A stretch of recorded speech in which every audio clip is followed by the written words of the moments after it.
Mais um corte do Bopismo pra você e não custa nada você clicar, deixar o like e se inscrever no canal. Vai me ajudar pra caramba e eu conto com você. Eu queria falar sobre. Muita gente pediu pra eu falar sobre isso, mas eu já vi você falando em vários podcasts sobre. Mas eu queria ter um prisma que eu não ouvi você falar ainda. Sobre a série Vale o Escrito, que você foi um dos consultores, né, de alguma Dei maneira. Deu entrevista, conversei entrevista, com o apareceu. Quando pessoal. apareceu, comemorei. É. O Aidan também apareceu, o grande Aidan. Felipe Alwi, que é o roteirista junto com o Calil, certo? Sim. E Pedro Bial narrando. Quem não viu Vale o Escrito, veja, é brutal. Eu vou confessar uma coisa pra você e vi na rede social algumas coisas que eu achei que abordou uma certa dicotomia sobre o jogo do bicho e a narrativa da série. Eu vi muita gente se compadecendo quando o Piruinha morreu, que foi uma figura, um expoente ali do jogo do bicho e tudo mais. E tem um dado momento da série em que uma mulher, acho que sem identidade, ou até aparecendo o rosto dela na quadra de alguma escola que eu não vou me lembrar qual, em que ela exalta aquelas figuras pelo poder paralelo, aquela coisa de pagar as contas, dar comida e tudo mais tal. E eu achei isso uma escolha bem corajosa da série de não ficar uma coisa maniqueísta, do tipo assim, são os vilões do cacete e tudo mais tal, mas me chamou a atenção o Piruinha ter quase uma comoção por ele ter morrido, sendo que assim, pela narrativa da série me parece que era um cara perigoso, era um cara que, ou pelo menos convivia com perigosos e tudo mais. O Rio de Janeiro é um dos lugares mais complexos do mundo, eu acho. Ele convive entre contrastes evidentes, é um clichê falar sobre isso e tal. Mas como um lugar consegue conciliar o jogo do bicho, o carnaval, o futebol, o samba, essa beleza natural, essa miséria aparente, como que o jogo do bicho explica o Rio de Janeiro, como o Rio de Janeiro explica o jogo do bicho, e se você acha que a série ajudou a mostrar esse lado humano do jogo do bicho, e se não pode ser um pouco perigoso de alguma maneira. Ó, o Rio de Janeiro é uma cidade com diversos problemas, mas uma coisa a gente tem que admitir que ela é: a cidade é sincera. Isso até por uma característica geomorfológica, porque o Rio de Janeiro não vai conseguir esconder nada. É uma cidade de montanha. É uma cidade de montanha, não porque os geógrafos vão dizer o Brasil não tem montanha, tá? É uma cidade de morro, né? É uma cidade que sobe e necessariamente é uma cidade que mistura. Então o Rio de Janeiro tem, por exemplo, comunidades como do Pavão, Pavãozinho, Morro do Cantagalo, do lado praticamente do IPTU mais caro da cidade. Né? O Rio de Janeiro, você tem uma Praça General Osório em Ipanema, né? Que a elite ipanemense passa por ali e quem desce o Pavão, Pavãozinho para trabalhar passa por ali também. Não tem como você escapar disso. O Rio de Janeiro tem um bairro como Leblon que está ligado ao Vidigal. Eu moro a 5 minutos da subida do Morro do Turano, perto do Morro de São Carlos, Querosene, Caixa d'Água, Formiga, indo mais um pouquinho, Salgueiro, Ilha dos Velhacos, Borel, aquele maciço da Tijuca. Então está tudo muito encruzilhado ali. E esse é um detalhe que a gente tem que dizer. O Rio de Janeiro foi a maior cidade negra do mundo no século XIX. Isso é um dado, isso não se discute.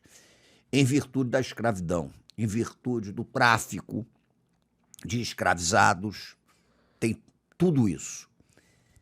E o Rio de Janeiro, como capital, primeiro do Império e depois da República, foi um laboratório das experiências mais horrorosas que a elite republicana brasileira tentou implantar. Higienistas, inclusive. Tá?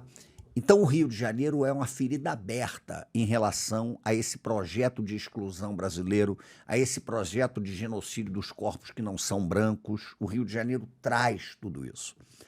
Ao mesmo tempo, aqueles que foram excluídos por esse projeto de horror reconstruíram os seus sentidos de vida nas brechas desse projeto de uma forma muito impactante. Tanto que, se você tira do Rio de Janeiro as referências da cultura afro-carioca, não sobra cultura na cidade. Não tem o que você mostrar. O que há de mais sublime, mais forte, mais bonito, mais impactante no Rio de Janeiro foi construído pelo Rio Negro. É isso, não tem para onde correr. E a cidade, portanto, vive encruzilhada por essas sensações, entre a beleza e a violência, entre o afago e a porrada. Uma vez me perguntaram qual era o grande símbolo do Rio de Janeiro, eu não respondi nem Cristo Redentor, nem Maracanã, nem nada disso. Falei um pedaço de pau, porque é o pedaço de pau que bate no corpo, mas é transgredido em baqueta que bate no couro do tambor para inventar um mundo como samba. Isso é o Rio de Janeiro. E a história do Jogo do Bicho é toda encruzilhada por esse tipo de coisa. Eu tenho um livro escrito especificamente sobre o Jogo do Bicho, Maldito Invento de um Baronete, onde eu começo discutindo o seguinte: por que o Jogo do Bicho foi proibido? Não sei. Mas eu tenho uma forte impressão que foi proibido porque lá atrás era uma loteria do pobre, que você tinha uma porrada de loteria no Rio de Janeiro e foram proibir aquela que, por uma série de circunstâncias que não vem ao caso, né, se tornou a mais popular. O Jogo do Bicho já empregou gente pra cacete no Rio de Janeiro que botou comida na mesa e ainda emprega por causa do jogo. Agora, o Jogo do Bicho foi encruzilhado também pela violência. Eu, inclusive, vou dizer uma coisa aqui que pode ser polêmica. Eu acho que a gente tem que parar de chamar a cúpula do Jogo do Bicho de bicheiro. Porque o Jogo do Bicho representa muito pouco hoje para eles.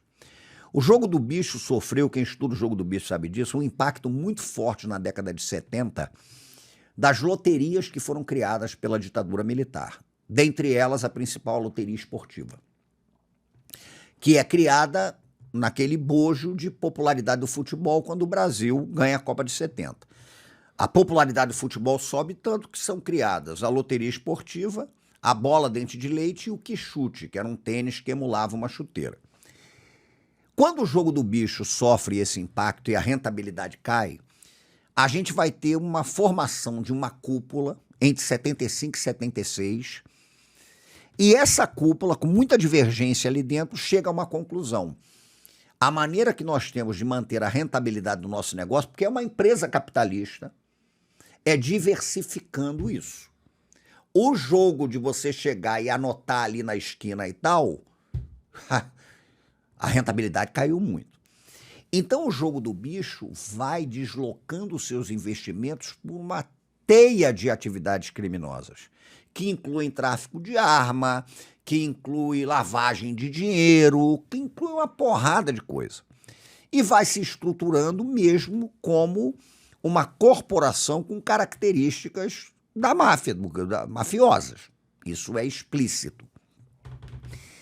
E aí você torna a história do Jogo do Bicho muito complexa, porque não dá para você fazer uma história do Jogo do Bicho considerando que é a história do crime, mas nem dá para fazer uma história do bicho desconsiderando que o crime está entranhado no processo histórico ligado ao jogo. Não dá para fazer uma história do Jogo do Bicho achando que estão no mesmo balaio o banqueiro do Jogo do Bicho, com 250 mandatos, né, judiciais nas costas e acusado de ter mandado matar 300 pessoas, e uma senhorinha que sonhou com o falecido marido e achou que era uma dica que ele estava dando para ela ganhar um dinheirinho, ela vai na esquina e aposta porque sonhou. Não dá para você achar que um banqueiro do Jogo do Bicho, que hoje está ligado a uma organização criminosa, que financia inclusive grupo de extermínio, é a mesma coisa que o apontador do Jogo do Bicho, que para botar comida em casa, ele precisa estar numa esquina fazendo o jogo, riscando, rabiscando, escrevendo o jogo. E desconsiderando que nós temos um projeto de Estado-nação no Brasil fundado numa lógica de exclusão, em que o mercado informal de trabalho foi a maneira como muita gente encontrou para botar comida na mesa. E a cidade é marcada por tudo isso. Então é de uma complexidade absoluta que não dá para a gente resolver numa coisa ou outra, né? Não tem como. O Vale o Escrito me parece que foi uma série que não contou a história do Jogo do Bicho. O Vale o Escrito, por uma série de circunstâncias, deslocou o foco para a história de uma guerra de sucessão dentro da estrutura do jogo, que é a da família do Manin. Então ali você acaba tendo nuances. Agora, é uma série que flerta com o perigo da romantização de personagens que são ligados ao crime. Não tenha dúvida nenhuma, né? Então, essas encruzilhadas, eu acho, por exemplo, que ali a série, que eu conheço todo mundo que fez, participei e tal, a série ficou num certo momento num labirinto difícil de você encontrar uma saída. Você vai contar a história do jogo do bicho ou vai ser a trajetória de uma família? Você vai falar da sucessão do jogo ou não vai? É o jogo mesmo que hoje interessa a eles ou o jogo é uma fachada para uma série de atividades criminosas? Então é muito complexo, cara. Uma coisa eu posso te dizer, por informações seguras de quem conhece de dentro isso. O jogo do bicho hoje não representa 10% do faturamento de quem comanda. Não representa 10%. Né? Esse faturamento já há muito tempo está deslocado do jogo. Então talvez seja a hora da gente repensar a maneira como a gente chama, né, esses grandes contraventores. Felipe Magalhães, meu amigo e um estudioso do jogo, ele acha que a gente tem que chamar os caras não de banqueiros do bicho, bicheiro, coronéis. Porque são coronéis urbanos. Se você estuda o coronelismo, o que foi na história do Brasil, ali, cara, tem questões do coronelismo. Agora, é muito complexo para a gente achar que é a história do crime ou que é a história de uma maneira malandra de você construir a sua vida.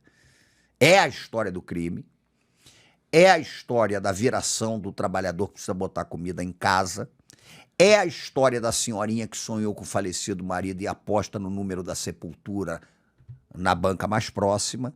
Por quê? Porque é muito complexo e essa é a história da cidade. Uma cidade que circula entre a invenção da vida, o crime, o sonho, o devaneio, a violência, né?